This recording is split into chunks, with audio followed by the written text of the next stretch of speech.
Cohen. À la une ce matin, une ZAD évacuée par la force, non pas à Notre-Dame-des-Landes, mais à Bure dans la Meuse, site choisi pour un enfouissement de déchets nucléaires. Une opération de police a commencé ce matin. Arthur Mbaché en ligne dans un instant. Un monde agricole en crise et un président qui va tenter de le calmer. 700 jeunes agriculteurs sont invités à l'Elysée à midi, à 2 jours du grand rendez-vous de la porte de Versailles. Ce sera l'enquête du 8h avec William Galibert. La colère encore d'une trentaine de maires de la Nièvre. Ils vont rendre leur écharpe au préfet pour dénoncer la fermeture des urgences de nuit de l'hôpital de Clamecy.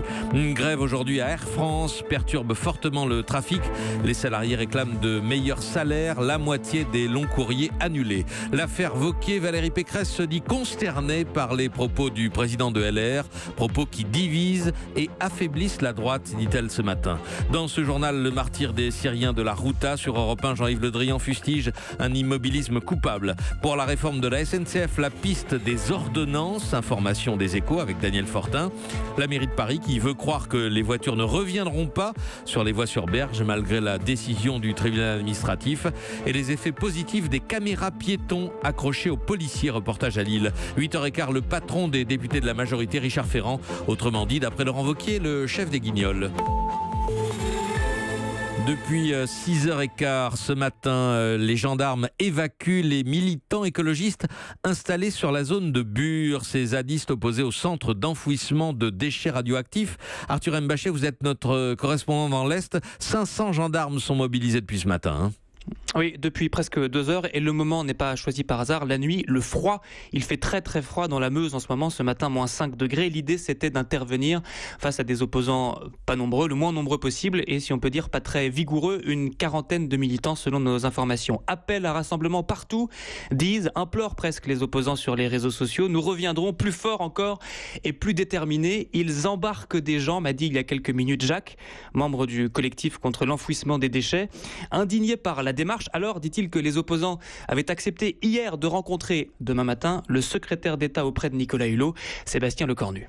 Comme on avait un peu pleuré pour rencontrer Monsieur Hulot, et donc on avait accepté, après discussion, de rencontrer Monsieur Lecornu, et on est indigné qu'au moment où il y avait cette démarche transactionnelle de l'État et de s'intéresser un peu aux opposants, de voir que la violence a aussitôt succédé à cette tentative d'ouverture. On ne rencontrera pas Lecornu, ajoute le militant dans ces conditions. Alors Arthur, de quoi parle-t-on à Bure? Qu'est-ce que ce bois le jus qui a été en cours d'évacuation ce matin, Alors c'est une parcelle de 220 hectares au nord du village de Bure, une ZAD mais beaucoup plus petite, moins évoluée on va dire que Notre-Dame-des-Landes. C'est l'endroit qui a été retenu pour, si le projet voit le jour, stocker ces fameux déchets nucléaires sous terre à 500 mètres dans l'argile, à la verticale. En dessous de cette petite forêt, vous aurez des galeries censées stocker les déchets les plus radioactifs générés par le parc nucléaire français, des déchets déjà produits depuis les années 60 ou des déchets encore à produire jusqu'à la fermeture de la toute dernière centrale nucléaire dans notre pays. C'est pour ça que ça représente à peu près 100 ans d'activité, de travaux, avant de reboucher toutes ces galeries et d'attendre que la radioactivité disparaisse toute seule, naturellement, d'ici 100 000 ans. Arthur Mbaché, le correspondant d'Europe 1 dans l'Est de la France. Merci beaucoup. Il voulait faire parler d'eux, attirer l'attention sur l'exode des services publics en zone rurale. Eh bien, c'est réussi. Dans un geste spectaculaire, une trentaine de maires de la Nièvre autour de Clamecy vont envoyer aujourd'hui par lettre recommandée leur démission au préfet du département. Motif, la fermeture programmée à l'hôpital de l'accueil médical de nuit, ce qui voudrait dire aller à Auxerre en cas de problème. Et Auxerre, c'est loin de Clamecy. Sur place, le reportage de Théo Manval. Il n'y a qu'une demi-douzaine de lits, mais le service d'urgence de l'hôpital de Clamecy reçoit des patients toutes les nuits, des gens souvent âgés, explique Alain, infirmier, et qu'il faut traiter au plus vite. Des difficultés respiratoires, des douleurs thoraciques, cardiologie, l'AVC. C'est une question de presque de vie ou de mort, parce qu'au moins éviter des séquelles graves. Car dans ces cas-là, chaque minute compte, et si ces urgences de nuit ferment, effectivement, les 10 000 habitants des villages de campagne alentours devront se faire emmener à Auxerre, impensable pour Daniel Cognesny, maire démissionnaire de Ouagne, 150 habitants. On va compter nos morts. Le temps que les pompiers interviennent et puis après d'aller à Auxerre, c'est 2 heures. Donc la personne, si elle ne meurt pas, elle sera handicapée à vie. L'agence régionale de santé explique qu'elle n'a pas le choix. Elle doit récupérer 200 médecins urgentistes ici et là pour renforcer les plus gros hôpitaux de Bourgogne. Oui, mais là on nous sacrifie, répond Denis Forestier, maire du petit village de Surgy. Il y a un abandon de la campagne. On a le droit de vivre sur ce territoire, d'être pris en charge et d'avoir des chances de survivre. On est des humains. On ne peut pas, d'un revers de la main, dire écoutez, vous avez qu'à devenir citadin. Les 30 maires démissionnaires prévoient de manifester en se faisant tous admettre aux urgences cette nuit. Clamecy, Théo Manval, Europe 1. Alors, des maires ruraux qui s'inquiètent aussi de la possible suppression de petites lignes SNCF. Le débat ne fait que commencer. Mais Daniel Fortin, vous nous révélez que pour la réforme du ferroviaire, le gouvernement n'exclut pas de procéder par ordonnance. Oui, c'est le scénario qui tient la corde aujourd'hui pour ce dossier à haut risque, comme il l'avait fait pour la réforme du Code du travail l'été dernier. Emmanuel Macron envisage sérieusement aujourd'hui d'utiliser à nouveau cette arme qui permet de légiférer rapidement en évitant de trop longs débats au Parlement. Seul un vote d'habilitation des ordonnances puis une ratification après coup sont nécessaires. Alors, ça s'apparente évidemment à un passage en force, ce qui fait que la décision n'est pas encore tout à fait prise. Matignon doit trancher ce week-end. Mais quel est l'intérêt de passer par cette procédure sur un sujet aussi risqué ? Alors le raisonnement est simple, le gouvernement est persuadé qu'il devra affronter une rude grève en mars prochain, donc quitte à aller au conflit, autant faire en sorte qu'il dure le moins longtemps possible. Or, les ordonnances ont pour vertu de resserrer le calendrier des débats. Et puis, il faut ajouter qu'Emmanuel Macron n'a qu'une confiance limitée dans la capacité de dialogue des syndicats, surtout ceux de la SNCF, évidemment très remontés contre cette réforme qui prévoit, je le rappelle, que le fameux statut des cheminots ne serait plus appliqué aux nouveaux entrants à la SNCF. Daniel Fortin des Éco-Merciers, on y reviendra après le journal avec le chef des députés de La République En Marche, notre invité Richard Ferrand. Valérie Pécresse remet une pièce dans la machine à fracturer la droite. La présidente de la région Île-de-France se dit ce matin consternée par les propos de Laurent Wauquiez qui divisent et affaiblissent, dit-elle, dans un des propos enregistrés à son insu. Wauquiez évoquait les conneries de Valérie. Il avait ensuite dit que c'était une plaisanterie, mais Valérie Pécresse ne l'a pas pris comme tel, manifestement. Le monde rural, on y revient, et Emmanuel Macron aussi, qui ne pourra pas se contenter de tâter le cul des vaches samedi à la porte de Versailles. La dernière fois qu'il s'est rendu à un salon de l'agriculture, il y a un an, le candidat Macron s'était pris un œuf sur la tête. Depuis, il est devenu président, et la situation des paysans ne s'est pas arrangée. D'où la minutieuse préparation de cette visite, c'est l'enquête de 8 heures. Bonjour William Galibert. Bonjour Patrick. Emmanuel Macron va donc commencer dès aujourd'hui à déminer le terrain. Oui, et pour ça, 700 jeunes agriculteurs débarquent à midi à l'Elysée. C'est une sorte de mini-salon avant l'heure organisé au Palais. Emmanuel Macron va leur détailler un plan de 5 milliards d'euros d'investissement. Pas d'annonce nouvelle, il les a déjà toutes faites il y a un mois lors des vœux au monde agricole. Là, il s'agit d'expliquer, de cajoler, de charmer le chéquier et les selfies. On essaye de crever tous les abcès avant samedi, résume un conseiller. Parce que samedi, c'est l'épreuve du feu qui s'annonce. Et l'Elysée veut à tout prix éviter ça. Février 2016, crise du lait. François Hollande est insulté, hué. L'un de mes pires souvenirs du quinquennat, décrit son conseiller en communication de l'époque, Gaspard Ganzer. C'est aussi un ami d'Emmanuel Macron et il le met en garde. C'était vrai pour François Hollande, je pense que ça sera vrai pour Emmanuel Macron, qui en plus, depuis quand même plusieurs mois et par certains moments, marchait sur l'eau. Donc là, il va se retrouver confronté à des gens qui souffrent, qui sont parfois en colère. Le connaissant très bien, je pense que ça ne sera pas nécessairement agréable pour lui, parce qu'il verra aussi toute la difficulté de la tâche et tout ce qu'il lui reste à accomplir pour convaincre les Français que ce qu'il fait est bon pour eux. Un proche du président résume l'enjeu. S'il se fait huer ou insulter sur les premiers stands, ce sera irrattrapable. Et sur place, porte de Versailles, les choses sont très codifiées. Emmanuel Macron commencera par une rencontre avec les syndicats et pas par la traditionnelle traite des vaches. C'est trop cliché, dit-on au Palais. Ensuite, c'est de la diplomatie agricole. Il ne faut vexer personne. Si jamais on oublie par exemple le stand des Outre-mer, ça peut devenir une affaire d'État, sourit un conseiller. Et puis 3 cercles de sécurité sont mis en place. Emmanuel Macron en est le centre. Ce que sa garde rapprochée appelle la bulle. L'angoisse des officiers de sécurité, là ce ne sont plus les sifflets, c'est l'agression physique. Pendant tout le salon, il est à portée de couteau, s'inquiète son service de protection et ça va durer longtemps, très longtemps.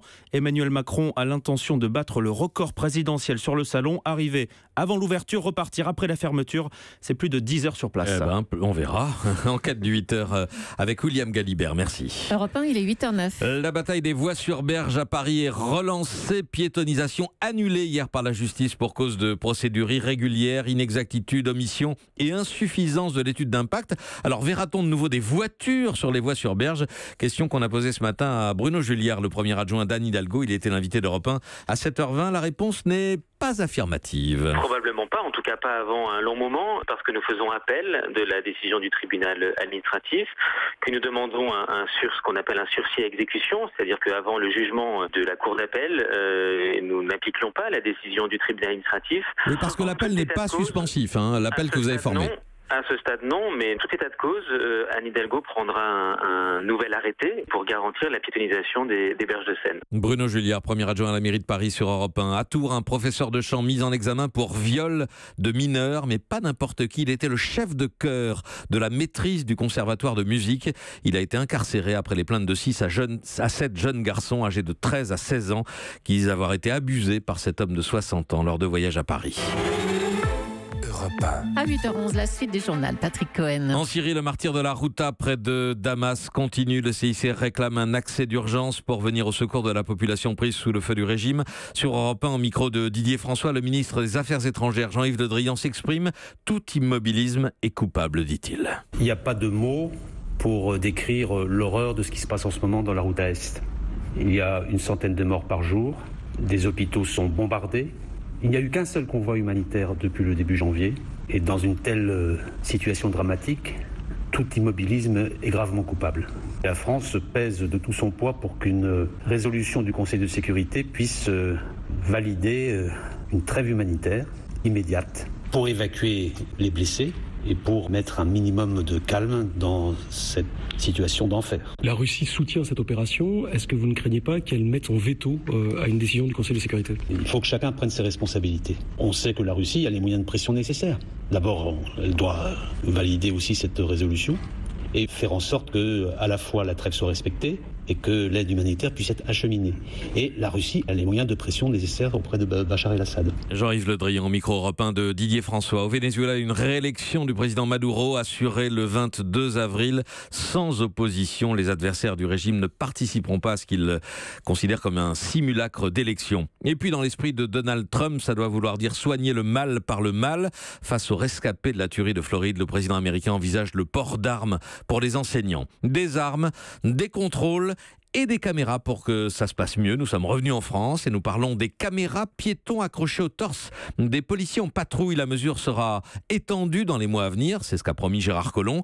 Un dispositif testé depuis 8 mois à Lille par la police municipale avec des premiers résultats concluants. Lionel Gougelot. La caméra bien en évidence sur sa poitrine, Thierry, policier municipal, a rapidement constaté que cela changeait les comportements, notamment lors de patrouilles dans des quartiers un peu sensibles. À la vue de la caméra, certaines personnes prennent un peu de recul, ont peur de l'enregistrement, des suites que ça pourrait avoir. Ça facilite le dialogue, les personnes sont moins agressives, le contact passe mieux. Avant chaque déclenchement de la caméra, le policier a l'obligation de prévenir l'usager qu'il sera filmé. Images et son plus géolocalisation automatique. Cela sécurise aussi les agents qui par ailleurs ne sont pas armés, selon Bruno Maslow, directeur de la police municipale. Le déclenchement est à l'appréciation de l'agent en fonction de la situation qu'il rencontre et notamment des contrôles routiers où ça pourrait éventuellement dégénérer. Des enregistrements qui ont servi de preuve contre des individus qui avaient agressé une patrouille ou pour l'arrestation d'un exhibitionniste en pleine action. Cela ne peut que faire réfléchir les fauteurs de troubles, estime Marc Baudio, adjoint chargé de la sécurité. L'aspect dissuasif est très important également